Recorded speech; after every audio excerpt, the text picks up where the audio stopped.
नमस्कार साथियों, बहुत बहुत स्वागत है आप सभी का आपके अपने YouTube चैनल में। साथियों, आज हम आधुनिक काल पर चर्चा करेंगे। जो आधुनिक काल था वो निम्नलिखित भागों में बंट गया। भारतेंदु युग, जिसे पुनर्जागरण काल के नाम से जाना गया, इसकी समय सीमा 1850 ईस्वी से 1900 ईस्वी तक थी। जागरण सुधार काल, जिसे द्विवेदी काल से नाम से जाना गया, इसकी समय सीमा 1900 ईस्वी से 1918 तक थी। छायावादी काल, जिसकी समय सीमा 1918 से 1938 ईस्वी तक, और छायावादोत्तर काल, जिसमें प्रगतिवाद एवं प्रयोगवाद की काल का समय आया 1938 से 1953 ईस्वी तक, एवं नई कविता का समय आया जिसे नवलेखन काल कहा गया। ये 1953 से अब तक है। अब देखते हैं भारतेंदु युग। जो भारतेंदु युग था वो हिंदी साहित्य का द्वार समझ लीजिए उसको था। इस युग के प्रवर्तक भारतेंदु हरिश्चंद्र जी थे। इस युग में श्रृंगारिक छंद लिखे जाते थे। नीति उपदेश तथा प्रकृति वर्णन भरपूर मात्रा में लिखा जाता था। भारतेंदु हरिश्चंद्र जी के अलावा इसमें प्रताप नारायण मिश्र, अंबिका दत्त व्यास, राधा कृष्णदास, बद्री नारायण चौधरी प्रेमघन और जगमोहन सिंह जी यहाँ के प्रमुख रचनाकार थे। जागरण सुधार काल यानी द्विवेदी युग। द्विवेदी युग में महावीर प्रसाद द्विवेदी जी सबसे प्रचलित कवि थे। इन्हीं के नाम पर द्विवेदी युग का नाम पड़ा। महावीर प्रसाद द्विवेदी जी सन 1903 ईस्वी में सरस्वती पत्रिका के संपादक बने। उनसे पहले श्याम सुंदर दास जी इस सरस्वती पत्रिका के संपादक थे। इसमें खड़ी बोली को विशेष महत्व दिया गया और इसके प्रतिनिधि कवि मैथिली शरण गुप्त जी हैं। मैथिली शरण गुप्त जी की रचनाएं साकेत, यशोधरा, पंचवटी, जयद्रथवध आदि हैं। इसमें जो परंपरावादी कवि थे उनमें जगन्नाथ दास रत्नाकर, जिनका रचना उद्धव शतक और गंगावतरण है। अयोध्या सिंह उपाध्याय हरिओद, जिन्होंने प्रिय प्रवास एवं सिद्धराज लिखा है। छायावाद काल जो था वो 1918 से 1938 ईस्वी तक था। इसमें मुक्तक छंद लिखने की परंपरा अपनाई गई। प्रतीकात्मकता, लाक्षणिकता, अप्रस्तुत विधान, चित्रात्मकता, ध्वन्यात्मकता आदि इसके जो है गुण थे।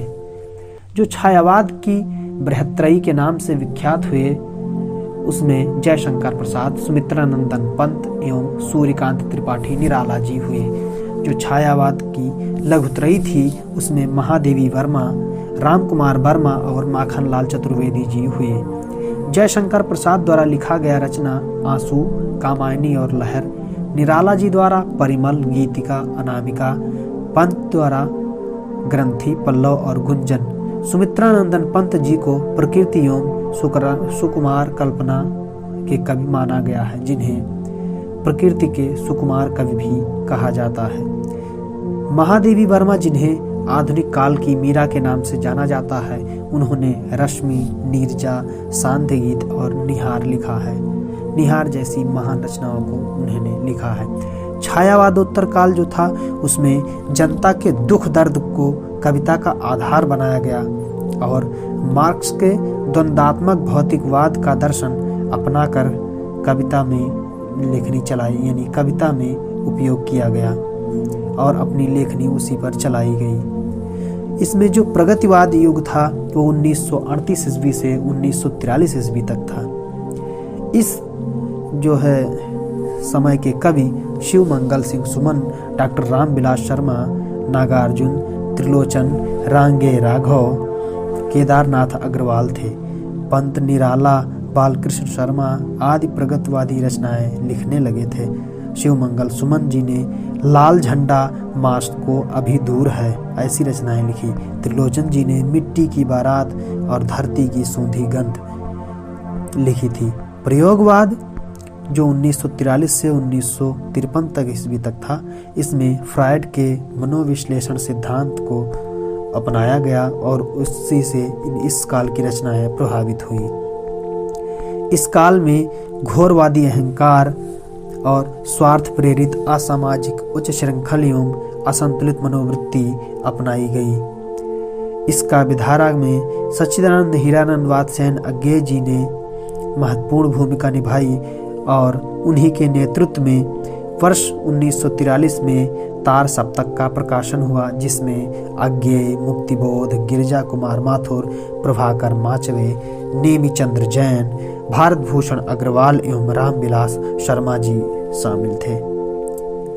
अज्ञेय जी ने इत्यलम हरी घास पर क्षण भर ये काव्य संग्रह लिखा। गिरिजा कुमार माथुर जी ने नाश और निर्माण, त्रिलोचन ने धरती, केदारनाथ अग्रवाल ने युग की गंगा।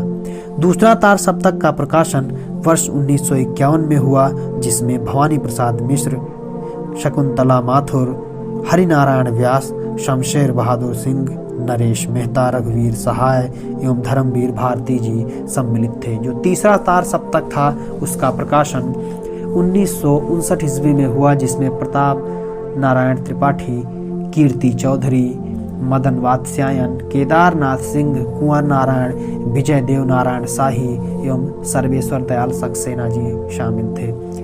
वर्ष 1979 में चौथा तार सप्तक भी प्रकाशित हुआ, जिसमें अवधेश कुमार, राजकुमार कुंभज, स्वदेश भारती, नंद किशोर, आचार्य सुमन राजे, श्री राम वर्मा एवं राजेंद्र किशोर शामिल थे।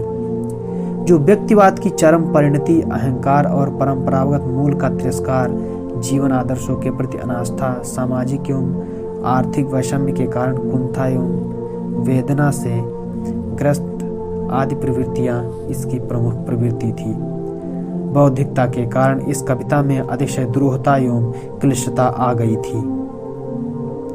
नलिन बिलोचन शर्मा, केसरी कुमार, नरेश द्वारा इसे नकेलवाद नाम से बताया गया, जिसे बाद में प्रपद्यवाद नाम भी दिया गया। साथियों, नई कविता जो वर्ष 1954 से अब तक चली आ रही है, जिसमें वर्ष 1954 में डॉक्टर जगदीश गुप्त ने तथा डॉक्टर रामस्वरूप चतुर्वेदी जी ने नई कविता नामक पत्रिका का प्रकाशन किया, जिससे नई कविता आरंभ हुई। नवनीत वर्ष 1957 में इलाहाबाद के साहित्य सम्मेलन की कविता गोष्ठी में वीरेंद्र मिश्र द्वारा स्थापित किया गया, जिसमें छायावाद एवं प्रगतिवाद तथा प्रयोगवाद तथा नई कविता की प्रवृत्तियों का मिश्रण है। जो नया दोहा था उसके प्रवर्तक कवि पंडित देवेंद्र शर्मा थे, जिनकी रचना है आंखों खिले पलाश, वर्ष 1997 में प्रकाशित हुआ। इसमें 1000 दोहों का संकलन किया गया। अमलतास की छाँव ये पाल भसीन ने लिखा है और देवेंद्र शर्मा का अनंतिमा नवग्रह संग्रह है, नवनीत संग्रह है। कटुक सतसई जो विजय प्रकाश दीक्षित द्वारा लिखा गया और कालाय तस्मै नमः भारतेंदु मिश्र जी द्वारा लिखा गया। हिंदी गजल जो था, हिंदी गजल दुष्यंत कुमार की महत्वपूर्ण भूमिका, समकालीन जीवन की वास्तविकता से पाठक को परिचित कराया गया। दुष्यंत कुमार के अतिरिक्त कुंवर बेचैन और अदम गोंडवी उल्लेखनीय हैं। शमशेर बहादुर सिंह कुछ और कविताएं, त्रिलोचन शास्त्री, गुलाब और बाबुल, सपने महक उठे, रामा अवतार त्यागी, गुलाब और बबूल बन आदि जो है ये रचनाएं और रचनाकार थे हिंदी गजल के। धन्यवाद।